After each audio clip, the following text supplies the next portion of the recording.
Hello everyone, আসসালামু আলাইকুম। আশা করি যে যেখানে বসে ভিডিওটি দেখছেন সবাই ভালো আছেন, সুস্থ আছেন। নতুন আরও একটি রেসিপি নিয়ে হাজির হয়ে গেলাম। আজ আমি আপনাদের সাথে শেয়ার করছি ফেলে দেয়া একটা জিনিস দিয়ে মজার একটা রেসিপি। এই রেসিপি জানার পর আপনি আর এই জিনিসটা কখনোই ফেলে দিবেন না। সিজনের সময় একবার হলেও এটা তৈরি করে খাবেন। আজ শেয়ার করছি ফুলকপির ডাঁটার একটা রেসিপি, আর এই রেসিপিটা অনেক মজার।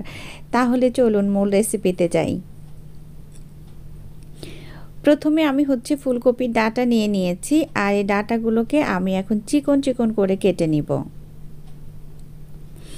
এখন চলে এসেছি রান্নায়, কড়াই বসিয়ে দিয়েছি। যখন গরম হয়ে গিয়েছে তখন তেল দিয়ে দিচ্ছি। আর এই রান্নাটা অনেক মজার। এখানে একটু মশলাপাতিও আমি আজকে একটু বেশি বেশি ব্যবহার করব। তেলটা যখন গরম হয়ে গিয়েছে তখন দিয়ে দিয়েছি একটু পেঁয়াজ কুচি, আর পেঁয়াজটা সামান্যই দিয়েছি। এখন পেঁয়াজটাকে আমি ভালো করে ভেজে নিব। এই পর্যায়ে পেঁয়াজটা যখন কিছু ভাজা হয়ে গিয়েছে তখন দিয়ে দিয়েছি এখানে চিংড়ি মাছ শুটকি। তো এই শুটকি চিংড়ি মাছটা কিন্তু খেতে বেশ মজাই লাগে। আপনি যে কোনো রেসিপিতে দিতে পারেন, অনেক বেশি মজার হয়। শাক ভাজিতে দিলে আমার মনে হয় যে কোনো শাকের টেস্ট আরও অনেক গুণে বেড়ে যায়।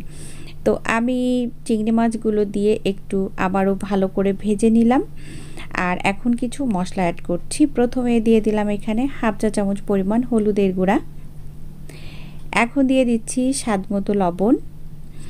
আর যেহেতু আজকে আমি ওই ডাঁটাটা রান্না করছি, ডাঁটা কিন্তু একটু লবণ থাকে, তাই এখানে লবণটা একটু বুঝে দিতে হবে। প্রথমে কম দিবেন, তারপরে লাগলে পরে আবার দেওয়া যাবে। এখন সেইগুলো দিয়ে আমি একটু ভালো করে ভেজে নিলাম। এখন আমি এর মধ্যে মশলা অ্যাড করব। তো একটু পানি দিয়ে দিয়েছি যাতে করে আর বেশি ভাজা না হয়, ওই জন্য।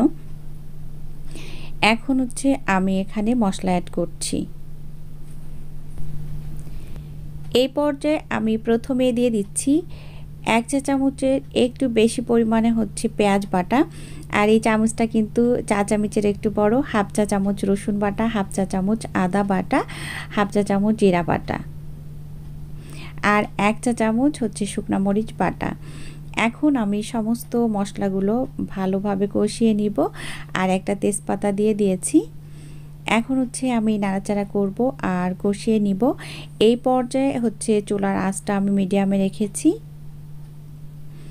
মশলা যখন কষানো হয়েছে, কিছুটা পানি আছে, তখন আমি এখানে ব্যবহার করছি সরিষা বাটা।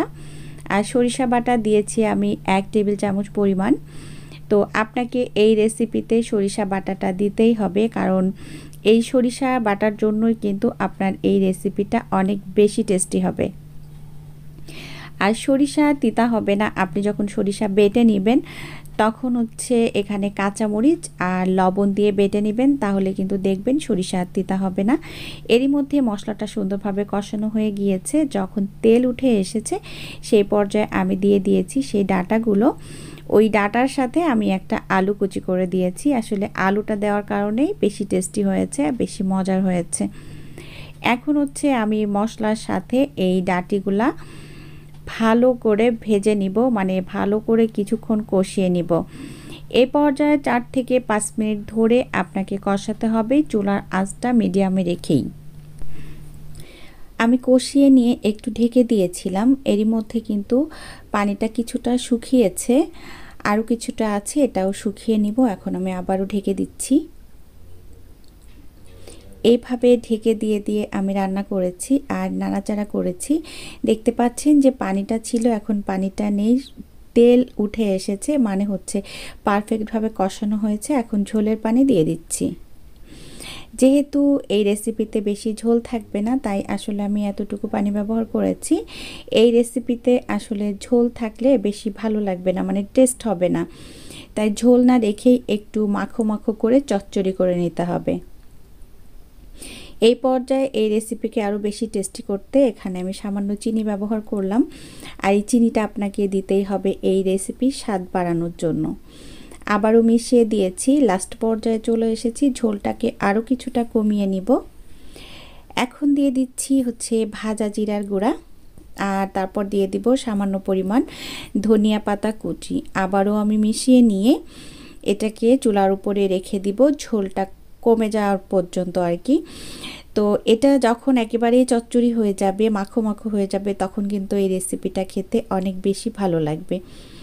আশা করছি আজকের রেসিপি আপনাদের কাছে ভালো লেগেছে। এতক্ষণ যারা আমার সাথে ছিলেন সবাইকে অসংখ্য অসংখ্য ধন্যবাদ। সবাই ভালো থাকবেন, আমার জন্য দোয়া করবেন। আগামী রেসিপি দেখার আমন্ত্রণ জানিয়ে বিদায় নিচ্ছি। আল্লাহ হাফেজ। আসসালামু আলাইকুম।